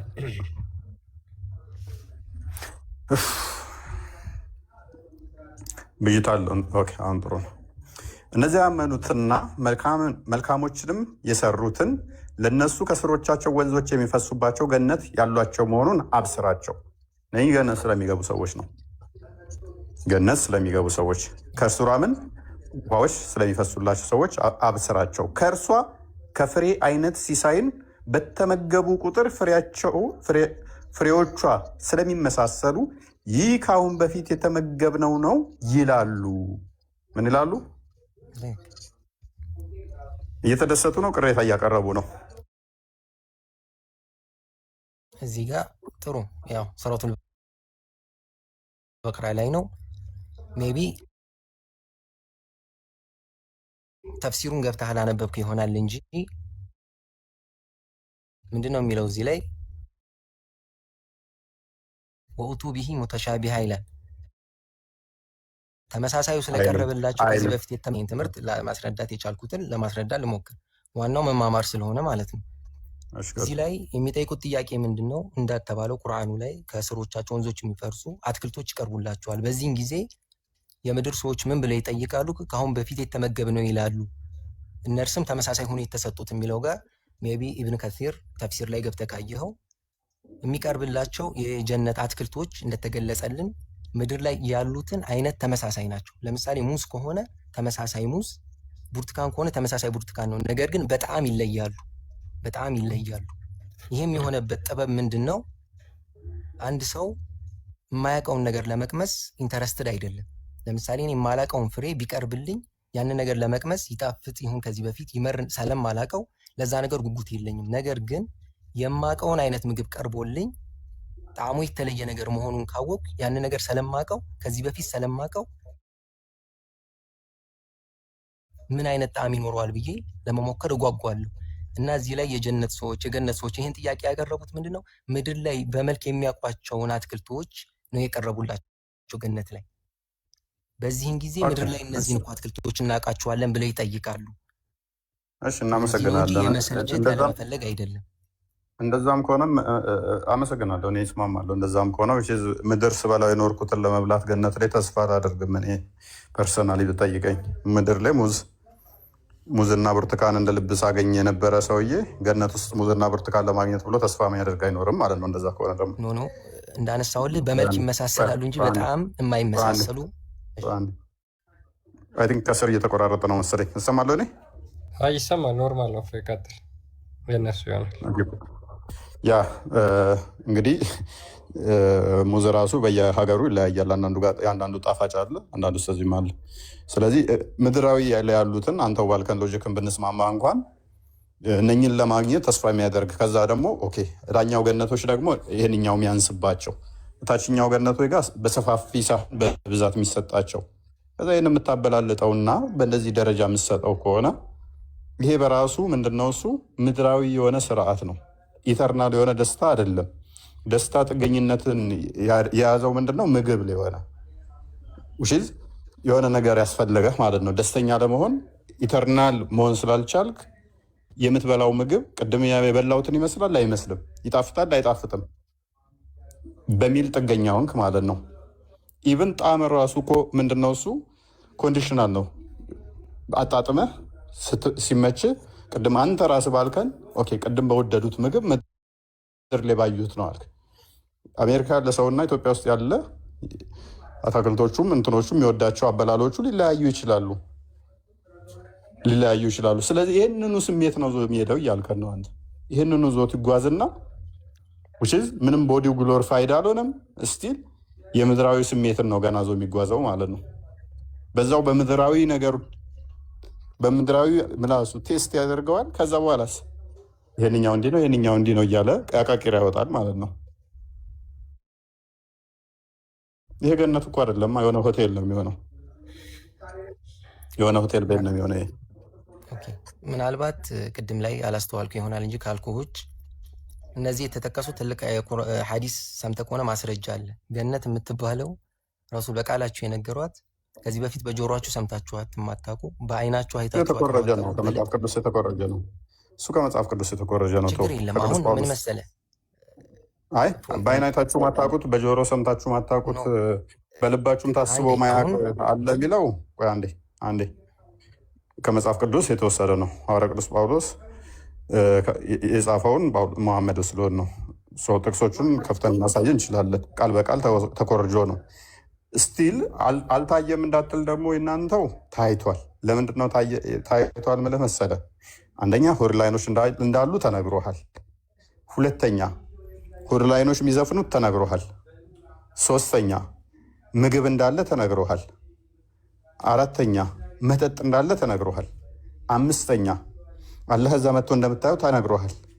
ስድስተኛ በወርቅ ዕቃ እንደምበላ እንደምትጠጣ ተነግሮሃል። ሰባተኛ በትልልቅ የሳፋ ሳህን እንደምትበላ ተነግሮሃል። በየመንገዱ ላይ ደግሞ በየ60 ማይሉ መንገድ ሳይሆን በየ60 ማይሉ ጥጉ ላይ ደግሞ የቆሙ ሴቶች አሉ። ሄደህ የምትገናኛቸው እንዳሉ ተነግሮሃል። አልጋ ላይ ተሹምሮማሪ የሆኑ እንዳሉ ተነግሮሃል።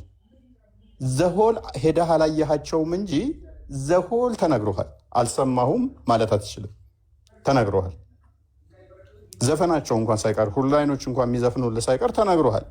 ስለዚህ ጆሮ ያልሰማት በልብ ያልታሰበች ማለት አትችልም። በልብህ እያሰብክ እኮ ነው። ሁር አይን የሚባሉ አሉ ሴቶች እያልክ እያሰብክ ነው። ዘፈን ይዘፍኑልኛል እያልክ እያሰብክ ነው። ገነት ውስጥ ስንገባ ምግብ በላለው እያልክ እያሰብክ ነው። በልብህ እያሰብከው ነው። አልበላኸው ግን እያሰብክ ነው። አልሰማውም እንዳትል ተነግሮሃል። ስለዚህ ጥቅሱ ሚስኮት ነው ያደረገው፣ ስህተት ነው። ሜቢ በአካል ሄደን አላገኘ ነው፣ እሱ ሌላ ጉዳይ ይሆናል። አሁን ካነሳውልህ ነው ያው ገነት በእነዚህ የምንገድባት ነገር አይደለችም። ፈጣሪ በየጊዜው ሁሌ የሚያስውባት ሁሌ የሚጨምራት የምትዋብ ነገሮች ነው። አሁን እነዚህ ነገሮች የተጠቀሱት ለምንድን ነው? ገነት የሚባል ነገር አለ ብቻ ብለን ከምንጓጓ ከምናውቃቸው ነገሮች የተጠቀሱ ናቸው። ቅድም ላይ ሜይ ቢ ያነሳው ነጥብ አለ። አሁን እኔ የምወያየው ለምሳሌ አሁን እዚህ ስገባ እውነት ለመናገር የክሪክር ዲቤት አይነት አይደለም። የማውቀውን አውቄ፣ ሁለተኛ በእስልምና ላይ የሚነሱ ጥያቄዎች ነጥቦች ካሉ እኔን የሚያስተምሩኝን ነገሮች ነጥብ ወስጄ ኖርማሊ እውቀቴን ለማሳደግ ለማስተካከል ነው የገባሁት። ቅድም ላነሳህልኝ ነጥብ እኔ ማምነው ቁርአንም ሐዲስም ከማንም ተኮርጆ የመጣ ሳይሆን ቁርአን የአላህ ቃል፣ ሐዲስ የነቢ መሐመድ ሰለላሁ ዐለይሂ ወሰለም ንግግር እንደሆነ ነው በተግባር ያሳዩት ማቀው። ለምሳሌ ከጳውሎስ ተኮርጃለሁ ያልከውን የሚኮረጅ አይደለም። እንደ አንድ ሙስሊም እኔ የምቀበለው ነጥብ ፋላሲ አይደለም ማለት ነው። በቃ የነገሩንን ይዘነው የምንሄደው ነጥቦች ናቸው እነዚህ ነጥቦች። አሁንም የቁርአኑ አያት ላይ ማብራሪያው ላይ እንደሰጠው ውስን የሆኑ ነገሮች ተነግሯል ገነት ላይ። እነዚህ ነገሮች የኛን ኖርማሊ ስለ ገነትን ያለንን እሳቢያችንን እንድንጠነክር ነው እንጂ ገነት ከምናስባት በላይ የሰፋች ትልቅ የሆነች ነገር ናት ማሰብ የምንችለው ማለት ነው። ከሁሉም ነገር ደግሞ ገነት ውስጥ ከሚያስገባን ከትልቁ ከምንዳዎች ሁሉ ምንዳ ምንድነው? ፈጣሪ ማየት ነው እንደኛ ማለት ነው። ፈጣሪ ማየት ነው። አላህም በቁርአን ላይ ይጠይቃችኋል የምትፈልጉትን ነገር ሰጥቷችሁ አይደል እንዴ ሲል ሁሉን ነገር ሰጥተህናል በቅቶናል ሲል ምን ጭማሪ ትፈልጋላችሁ ይላሉ። በዛን ጊዜ አንተም ማየት ይጠይቃሉ። እሱ እኮ ለሁሉም የተሰጠ ነው። ወንድማችን አሁን ምንድነው እሱ ኤኒዌይስ ተቆርጇል ያልከውን አልተቆረጀም ላልከው ሜይ ቢ አንዴ ክፈትልን ክርስቲያን አንደኛ ቆሮንቶስ ምዕራፍ 2 ቁጥር 9 አንዴ ክፈትልን። ሐዋርያ ቅዱስ ጳውሎስ ስለ ገን ምን ብሏል? ስለዚህ ጥቅስ እሱ ስላመጣው አይነ አላያት ጆሮ ያልሰማት በሰው ልብም ያልታሰበች ስለምትለዋ ጥቅስ ጀሜስተር ሚድሪ ያለ እንደዚህ ብሎናል ቅዱስ ጳውሎስ አስቀድሞ። ቅዱስ ጳውሎስ እንግዲህ ከመሐመድ 600 ዓመት አስቀድሞ ያለ ነው። ከመሐመድ 600 አስቀድሞ የነበረ ሰው ነው። ነገር ግን አይን ያላያቸው ጆሮም ያልሰማቸው በሰውም ልብ ያልታሰበው እግዚአብሔር ለሚወዳቸው ያዘጋጀው ተብሎ እንደተጻፈ እንዲሁ እንናገራለንና ብሎ አስቀድሞ ሐዋርያ ቅዱስ ጳውሎስ በአንደኛ ቆሮንቶስ ላይ አስቀምጦልን ነበረ። ታዲያ ይህንን ጥቅስ በተመሳሳይ ሐዲስ ላይ እናገኘዋለን። ጀሚያተር ነው ሱናኒ በመጃ 43 28 ቼክ አድርገው። ሙሐመድ ከ600 ዓመት በኋላ መጥቶ ኮት ካደረገው በኋላ ነው አልተቆረጀም ማለት አይቻልም። 43 28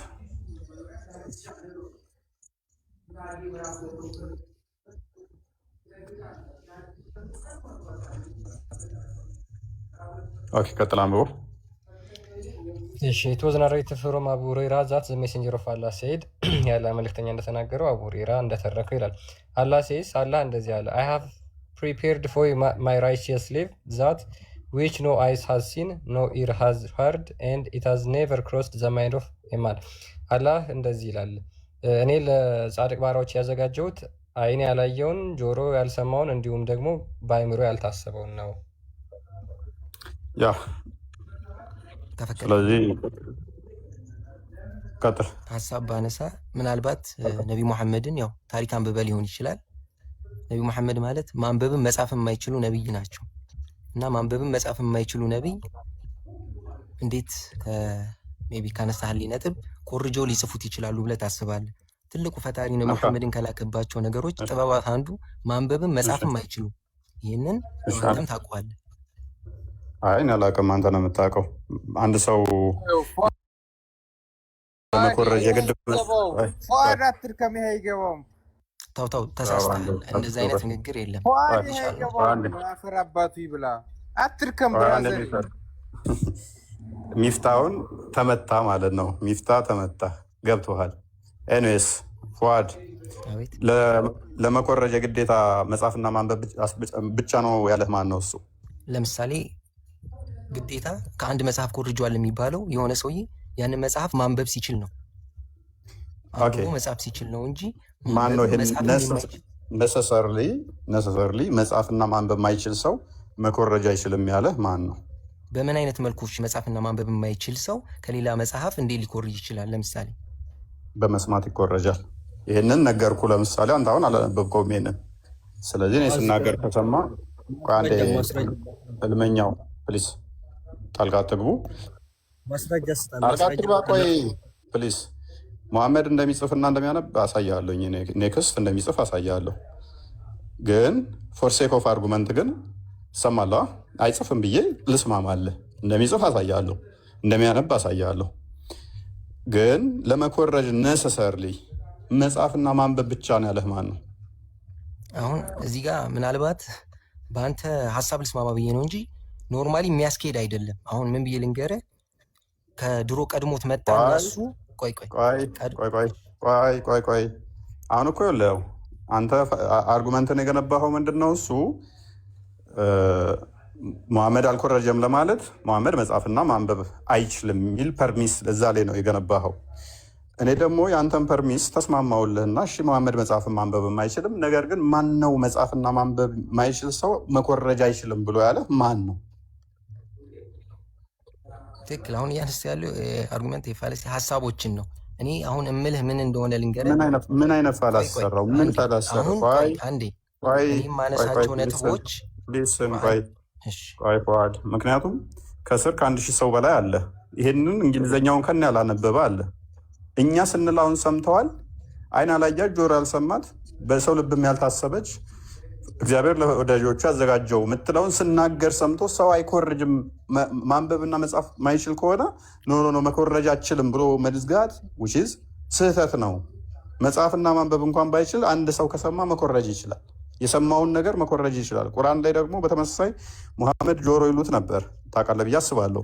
ጆሮ ማለት ጆሮ ጠቢ ወይንም ደግሞ አድማጭ ነገሮችን የሚሰማ ማለት ነው። ጠባሪ ላይ በደንብ ያስቀምጠዋል። ይሄን ለምንድን ነው ያሉት ሲባል እየሄደ ከመጽሐፉ ሰዎች ያዳምጣቸው ነበረ። ስለዚህ የሚያዳምጥ ከሆነ መኮረጅ ደግሞ ሲምፕል ነው።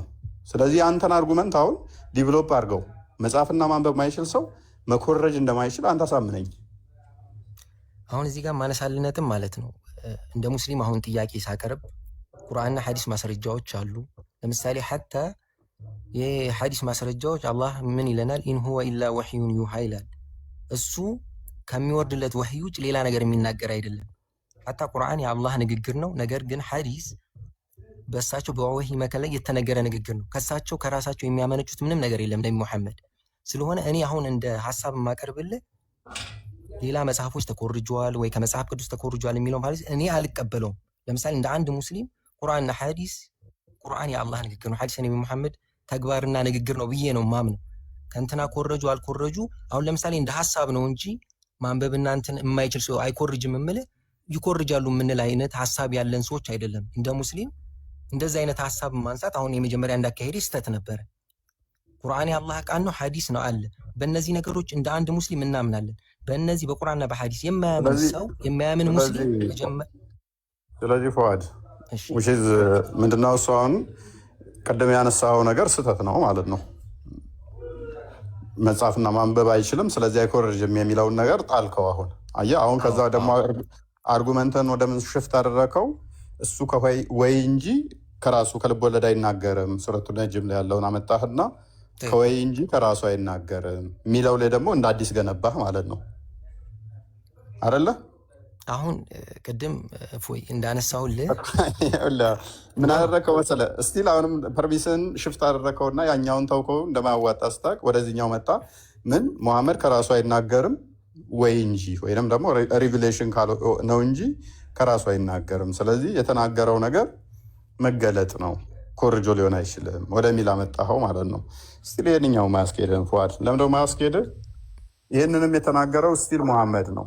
ሙሐመድ እንደመናገሩ መጠን ደግሞ ከራሴ አልናገርም ራእይ እንጂ ብሎ ስላለ እሱን ታማኝ ልታደርገው አትችልም። ምክንያቱም ብዙ ሀዲሳቶች አሉ። ለምሳሌ አይሻ ምግብ ስጭኝ ሲል ራእይ ነው ልትለው ነው? አይሻን ሰንበዴን ሲሳደብ መገለጥ ነው ልትለው ነው? ኤኒዌይስ እሱን እንተወና ግን ከራሱ ምንም አይናገርም ከመገለጥ እንጂ ብሎ የተናገረውም ራሱ ሙሐመድ ስለሆነ ኮርጅሃል ሰንበዴ ሲለው ኖ እኔ ከራሴ አንዳች አልናገርም አላህ የነገረኝን ነው እንጂ ስላለ በምንድን ነው ማምነው ካለ የኮ ታማኝ እንዲሆን አያደርገውም። ራሱን ዲፌንድ የሚያደርግበት መንገድ ነው። ላለመኮረጁ ይሄ ጀስቲፋይ አያደርግልህም። ዝም በልና አስበው ፉአድ፣ ይሄ ላለመኮረጁ ማመን ትችላለህ፣ መፍትህ ነው አንተ። እኔን ግን ልታሳምነኝ አትችልም። እኔን አይደለም ክርስቲያኖችን በሙሉ ልታሳምን አትችልም። እናንተ ማመን መፍታችሁ ነው። ሙሐመድ አልኮረጀም ለሚለው መፍታችሁ አርጉመንታችሁ ምን ሰራችሁ? ከራሴ አልናገርም አላህ የነገረኝን ነው እንጂ ብሏል። ስለዚህ ሙሐመድ ከራሱ አይናገርም አላህ የነገረኝን ብቻ ነው ብሏል። ስለዚህ አልኮረጀም ብላችሁ እናንተ ማመን ትችላላችሁ። እኛ ግን ከሙሐመድ በፊት ቅዱስ ጳውሎስ እንደጻፈው አሳይተን ሙሐመድ ደግሞ ቀጥታ ከጳውሎስ ጋር ተመሳሳይ ያችን ቃል መናገሩን አሳይተን የተኮረጀ ነው ብለን እናምናለን። እናንተ ግን አይ ሙሐመድ ከራሴ አልናገርም ብሏል ብላችሁ ማመን መፍታችሁ ነው። ይሄ ለፍርዱን ለኦዲየንስ እንተዋለን። ሜይ ቢ ወደ ቶፒኩ ባክ አድርጉት። ቶፒኩ ላይ እንመለስና ሜይ ቢ ፉአድ አንድ ጥያቄ መጠየቅ እንፈልገውን ያንተን ሴትና ወንድ በገነት እኩል ነገር ነው የሚያገኙት፣ ደግሞ የሚሰጣቸው ሪዋርድ እኩል ነው ብለህ ታምናለህ? ምንም ጥያቄ የለውም። ሁለታችን እኩል ነው። ገነት ውስጥ ወንድ ሴት ስለተባለ ሳይሆን በምድርም ላይ በየትኛውም ቦታ ላይ በጾታችን ሳይሆን በሰራነው ጥሩ ስራና በምንሰራው መጥፎ ስራ ነው የምንዳኘው እንጂ እንትና ወንድ ስለሆነ እንትና ሴት ስለሆነ ተብሎ በምንም አድሏዊ ሂደት የለውም። በምንሰራው በጎ ስራና መጥፎ ስራ ብቻ ነው የምንዳኘው ፈጣሪ ፊት። ኦኬ። ስለዚህ ወንድና ሴት የሚያገኙት ሁሉ እኩል ነው ማለት ነው። ኦኬ። ሴቶች ወንድ ሁራ ላይን ያገኛሉ? ፉአድ ይቅርታ፣ አንዴ ጀነት ስለ ጀነት ሚዩት አርግ አንተ። ቢሮውን ነጥቀህ ነው ፎይ የመጣኸው? እዚህ ተቤት የጠፋው ቀጥል ፉአድ። በሉ እንደዚህ አትበጥብጡ እባካችሁ። አሁን ላነሳህልኝ ነጥቦች ትክክል። ምናልባት የተሰጡ ፈትዋዎች ነበሩ። ከዚህ በፊትም የጠየቅነው ነበር። አሁን ለወንዶች ኹራል ዐይን ሴቶች አላቸው ለተባለው ለወንዶች አላቸው ለተባለው ለሴቶች በተመሳሳይ የሚል ጥያቄ የተሰጠው ከዚህ በፊት አስተምሮት ነበር። መከታተል ስላልቻልኩ አላወቅኩትም። ያው አሁን እዚህ የምቀርበው የማውቀውን ነገር ነው። በማላውቃቸው ነገሮች ከአስተምሮቱ ማነስ ከአስተምሮቱ መረጃ አንጻር ሳይሆን ከስምና ስጠት ጉድለት ሳይሆን ኖ አንዴ ችግር የለውም። እሱን እረዳለሁ። ሁሉንም ላታቅ ትችላለህ። ግን የፈለገ ፈትዋ ቢሰጥ የፈለገ ፈትዋ ቢሰጥ ልክ ወንዶች ሁለት ሚኒመሙ ሁለት ነው የሚሰጣችሁ ብላችሁ ታምናላችሁ። አብዛኞቹ ሊቃውንትም በመቶዎች የሚያደርሷቸው አሉ፣ በሺዎች የሚያደርሷቸው አሉ። ስንት ሆና ለጊዜው ግን ቢያንስ ሁለት ሁርአል ዐይን ይሰጠናል ብላችሁ ታምናላችሁ ወንዶች። የፈለገ በዚህ ጥያቄ ፈትዋ ብታነብ ወይም ብትጠይቅና ቢመለስልህ እኔ የጠየቅኩን ጥያቄ ጀስቲፋይ የሚያደርግ ሴቶች አዎ እነሱም ሁርአል ዐይን ይሰጣቸዋል ብሎ በተአምር አይመልሱልህም። አይ በቃ እሱ አንድ ይበቃታል ብሎ ራስን ሊያሳምን የሚችል መልስ አይነት ነገር የሚመስል ሊመልሱል ይችላሉ እንጂ አዎ ይሰጣታል ብለው እንትን አይሉም፣ አይመልሱም። እሺ ችግር የለውም። እንደዛ ከሆነ ሁርአል ዐይን አይሰጣትም በል ችግር የለውም ማለት አሁን ይሄኛው ራሱ ግልጽ ልዩነት ስለሆነ ማለት ነው፣ ግልጽ መድሎ ነው። እሺ ሴትስ ስንት ወንድ ነው የምታገባው? ኖርማል ምድር ላይ እያለች አይ ጀነት ምድር ላይ ማን እናውቀዋለን? ምናልባት በዚህ ላይ እውቀቱ የለኝም። አሁን ለጠየቃቸው ጥያቄዎች እኔ በእውቀት ማነስ ምክንያት እውቀቱ የለኝም፣ ማብራሪያ ሊሰጥ አልችልም። ኦኬ ያ እንግዲህ ምንድን ነው ገነት ውስጥ እንግዲህ እኛ ጾታዊ መድሎና ጾታዊ አድሎ አለ ብለን አናስብም። እንደ ክርስትና በተለይ በፍጹም ወንድም ሴትም እኩል የእግዚአብሔርን ጸጋ በገነት እንደሚያገኙ መጽሐፍ ቅዱስ በደንብ ይናገራል። ወንዱ ይሄን ያገኛል፣ ሴቷ ይሄን ታገኛለች። ወንዱ እንደዚህ አይነት ሴቶችን ያገኛል፣ ሴቷ ግን አታገኝም ተብሎ አልተቀመጠም፣ ሊቀመጥም አይችልም። ሲጀመርኛ ስጋዊ ነገሮችን እዛ ሄደን እንደዚህ መብላት፣ መጠጣት፣ ሴክስ ምናምን እናደርጋለን ብለንም እንደዛም አይነት አስተምሮ ስለሌለ ማለት ነው። ምክንያቱም መጽሐፍ ቅዱስ እንደሚነግረን የእግዚአብሔር መንግስት በመንፈስ ቅዱስ ያለ ደስታ ነው እንጂ በስጋ የምናገኘው ደስታ አይደለም፣ የምግብ መጠጥ ምናምን ነገር አይደለም ብሎ ይናገራል። ስለዚህ እናንተ ጋር ሴቷ እንደዚህ ታገኛለች፣ ወንዱ እንደዚህ ያገኛል፣ ሴቷ ይሄን ትመገባለች፣ ወንዱ እንደዚህ ተብሎ ከተነገረ በግልጽ ይሄ የጾታዊ መድሎ አለ ማለት ነው በገነት። ክርስቲያን አንድ ጥያቄ ልጠይቀው ፉአድን በዚሁ በተያያዘ ቻለ። እሺ ፉአድ፣ አንድ ሴት በምድር ላይ ያለች ባሏ ቢሞት ሌላ ወንድ ማግባት ትችላለች? እዚህ ምድር ላይ ያለች ሴት የሙስሊም ሴት? አዎ 40 ቀን የሚባል አለ። ከ40 ቀን ካዘን በኋላ ያን ከጨረሰች በኋላ ሌላ ወንድ ማግባት ትችላለች። ለምሳሌ ገባኝ። በቃ መልሳልኛል ጥያቄ። እሺ ከዛ እሷ ስትሞት በሰማይ ለየትኛው ነው ሚስት የምትሆነው? ሁለት ባሎቿ ቢሞቱ ሰማይ ቤት ለየትኛው ነው ሚስት የምትሆነው? ያው እዚህ ላይ ምናልባት ቅድም ላነሳልህ የምችላቸው ጥያቄዎች ናቸው። የመጀመሪያ ዛሬ ለዚህ ቤት ስገባ ትናንት 1-2 ቀን ለመከታተል ሞክሬያለሁ። ትልቁ የኔ አሁን እነዚህ አይነት ውይይቶችን የመስማት ፍላጎቴ ኖርማሊ ዲቤሽኑን አብዛኛው እንደሚፈልገው ክርክሩን ለማወቅ ሳይሆን በእስልምና ላይ የሚነሱ ጥያቄዎችን እኔ ከማውቃቸው አንጻር እንደገና ለራሴ ለማጥናት ለማንበብ እንደገና ለመፈለግ ፈልጌ ነው። አሁን ወንድሜ ክርስቲያንም ካነሳቸው ነጥቦች አሁን ቢኒ መጨረሻ ላይ ከጠየቀኝ ጥያቄዎች እኔ አላቃቸውም መልሶቹን ከኔ እውቀት ማነስ ማለት ነው። ድጋሚ ኡስታዞችን ጠይቄ ምናልባት ሌላ ጊዜ ከተመቸኝ በፕሮግራም የቻልኩትን ልናገር እችላለሁ። በጣም ጥሩ። እንግዲህ እሱን ጠይቀህ እንድትመጣ ምናልባት ሁለት ወንዶችን ማግባት የምትችል ከሆነ እሱንም መልስ ይዘህ እንድትመጣለን፣ ወይም ደግሞ በምርጫ ከሆነም እሱንም መልስ ይዘህ እንድትመጣ እንጠይቃለን። ለምን በሰማይ ቤት መጋባት፣ መብላት፣ መጠጣት አለ ብላችሁ ስለምታምኑ እሱን እንግዲህ ጠይቀ ይዘና አላውቅም ካልክ ችግር የለውም። እና ቅድም በተነሳው ላይ አንድ ነገር ብቻ ልናገር። እፎይም አነሳስቶታልና መሐመድን ጆሮ ይሉታል። እዛ ክፍል ላይ ሄደህ ስታነበው መሐመድን ጆሮ የሚሉትን አላህ አልተቃወሙም። የተቃወሙ ምንድነው? እሱ መልካም ጆሮ ነው ብሎ ነው ያለው። ስለዚህ መልካሙን ይሰማል ነው ያለው። ስለዚህ ቁርአን ራሱ አፌርም ያደርጋል፣ አይቃወምም። መሐመድ መልካም ነገሮችን ይሰማል፣ የራሱ ያደርጋል ማለት ነው። እና በዛ መልኩ ነው ያስቀመጠው ቁርአኑም ራሱ መሐመድ በመስማት እንደሚኮርጅ ቁርአን ራሱ አፌርም ያደርጋል። የመጽሐፍ ቅዱስ ታሪኮች ደግሞ ግልጽ የሆኑ የነ ሙሴ የነ ምናምን ቁርአን ላይ ስላሉ ማለት ነው፣ እነሱ በደንብ ስላሉ መሐመድ ከየት ነው ያገኘው የሚለው ምንም የሚያጠራጥር ነገር አይደለም።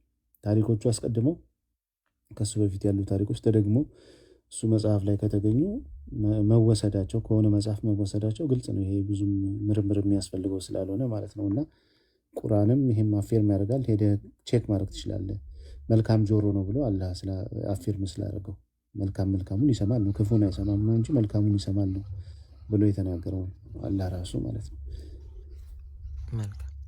ምናልባት እፎይም ከፈቀዳችሁልኝ 2 ደቂቃ ካለ አንድ መልእክት ባስተላልፍ ደስ ይለኛል። እውነት ለመናገር የምትሰሩትን ስራ ያው እንደ አማኝ ማህበረሰብ እንደሌላ የምቃወመው ነገር አይደለም።